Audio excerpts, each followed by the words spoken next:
Tala mga residente ng San Mateo Rizal nakiisa sa proyekto upang maiwasan ang pagbaha sa kanilang lugar. Alamin natin ang ulat mula kay Christine Zulueta.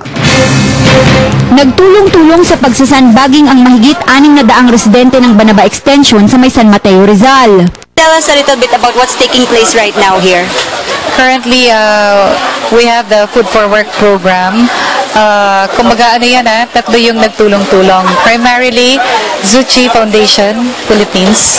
Sa pangunguna siyempre ni Mr. Alfred Lee, the LGU, the Mayor Peng, and of course, importante yung community.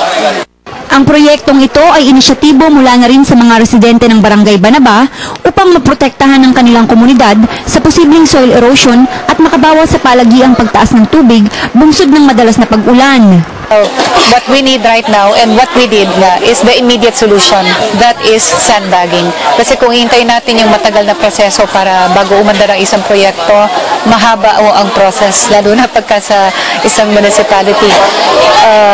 Ang panahon natin ay very unpredictable. Kaya yan, nagtulong-tulong sila, nagsama-sama. Actually, yung ideya is galing din dito. Ito ay isang food for work o sandbagging project na inaasahang makukumpleto sa loob ng 3 araw. At matapos nun, ay makakatanggap ang bawat residenteng nakiisa sa pagsasagawa ng proyektong ito ng 20 kilos of rice na mula sa non-profit organization na Chuchi Foundation. Ang pinaka-ibig sabihin po ng Suchi, Su means compassion and Chi means relief.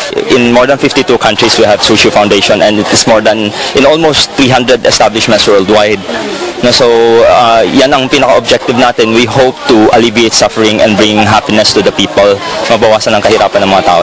Ang Chuchi Foundation ay itinatag ni Dharma Master Cheng Yen noong 1966 sa Taiwan at ito'y 18 taon nang nandito sa Pilipinas at palaging handa na tumulong sa mga nangangailangan. Actually, we introduce ourselves as beyond the charity organization kasi our objective is not purely, kasi in charity we just give aid. Sa atin, it's in purifying minds. We want to bring education to the people para malaman nila ano ang halaga nila, ano ba ang purpose natin sa buhay na ito.